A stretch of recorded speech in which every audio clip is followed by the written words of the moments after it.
What up, y'all? Back with a video today. I just wanted to talk to you about the narcissists, and they're going to Hoover a lot of times when they're going to be desperate. Okay, they're not always going to be desperate, but they're going to be times where they're going to be desperate, and they're going to be out of sources of supply. So it's a lot of times, and the reason for this is because they're built on pride, right? Their construct is built with this grandiosity, the godlike stature, and that you are the slave to the god, and you're an extension of them. And so they have built this construct is built within them that you are a nobody. You're just there as, their supply source. But you got to understand, a lot of times when they come back to you, that it takes a lot of humbling. It takes a lot of desperate.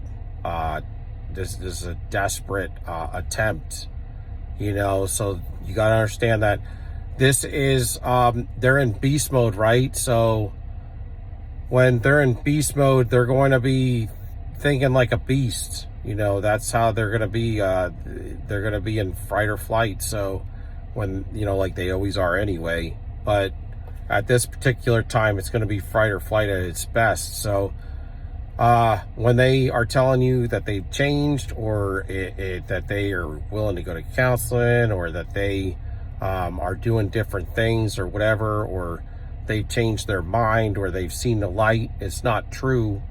It's just, and even if this is the thing that always gets the empath is you believe it, because they look like they believe it. And the reason why they look like they believe it is because during that time period, they can make themselves believe it. To us, being with somebody is we do out of a relationship status. It's a beautiful thing. We like to form a relationship with the individual, or at least get to know the individual. In the case of the narcissist, they're doing this out of desperation for survival, because to them, they cannot be alone, and they cannot be alone because if they're alone, they will collapse, because they will have to mirror themselves. They'll have to look at themselves, and they never want to do that. This is so this is like death.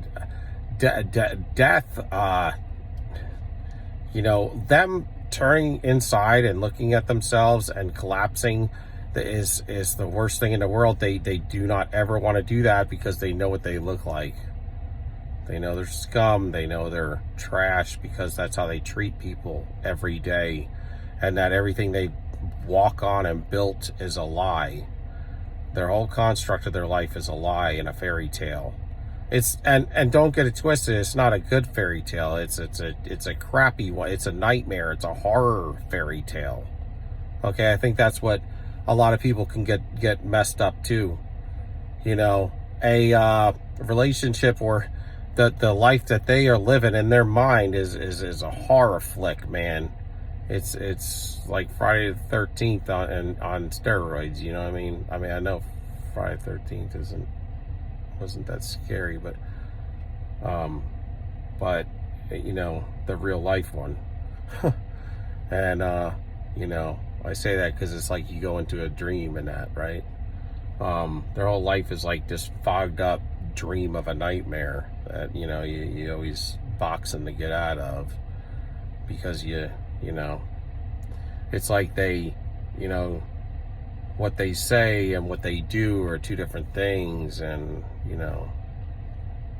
the way that they operate also causes splitting in us as much as it does. And but yeah, so they're going to come sometimes at their most desperate time, when they have nobody, man, and so they're willing to do and say anything.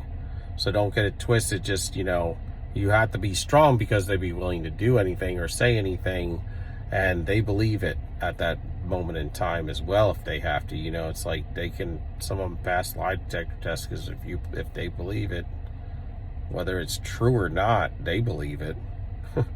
Doesn't mean it's not a lie. And so with that as well is like you may be at your most vulnerable place in time as well. a lot of times, you know how they stalk. They're great stalkers. So if they're stalking you on your social media and stuff like that, and they find out there was a death in the family close to you, or someone lost a job, or something, like you lost a job or something like that, you know, things like where you're down and out, man, these would be times where they might come to Hoover you. And like I said, it's not because they love you. We all know that.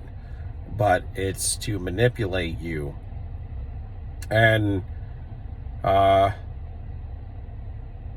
know, they got to do things a certain sort of way, you know. And they're sly about it because they got to wear that mask all the time. And they always got to have a way out and a way in to make themselves look good, you know.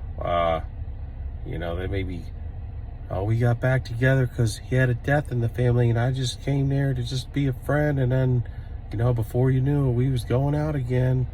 You know, like now they're your savior or something, you know. These are great ways for that construct to come back into your life if you let them. You know, it makes them look good. And then later on they'll have, you know, when they want to get rid of you, they'll just cause some reactive abuse because you want to respond and not react, but they can cause reactive abuse in you if you don't know any better. In the past, if you didn't know any better, and then you look like some abusive individual because they've been pushing your buttons and they've been abusing you behind closed doors for so long and unbeknownst to you, and those dark things inside of them that give them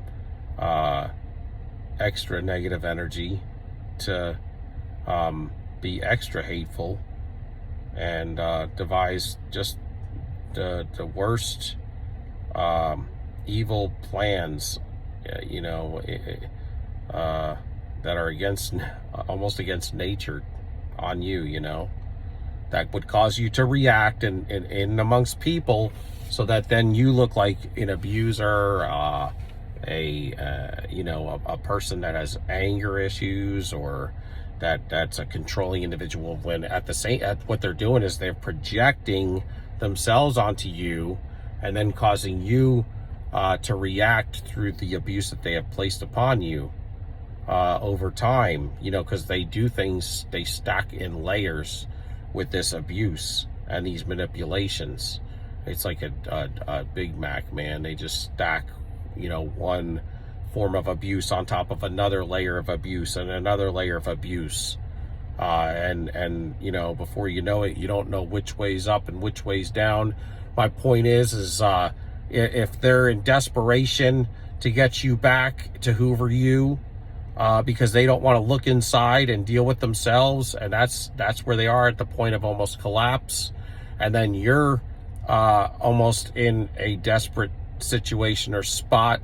You are extremely vulnerable, and so are they, hungry to get you. That's a bad combination. That's a bad combination for you, not necessarily for them, but for you. And so you got to be vigilant, be aware, and know the tactics of the narcissist. And these are how they play out a lot of times. And at the end of the day, they will you know, wash, rinse, and repeat, you know, I mean, pretty much. So, you know, there's no love there. They don't love you. They lack empathy, and it's obvious when you deal with them on a daily basis. They are not humanity. They don't operate like humanity, and we have to be vigilant and see the signs and read the flags, the red flags, and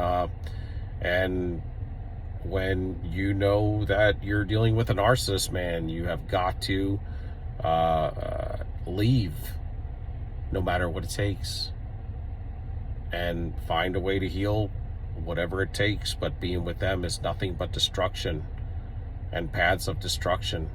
And so that's all I got for today. Peace out. Give me a like, a subscription, a thumbs up. Stand tall. Peace out. Love y'all. And soldier out.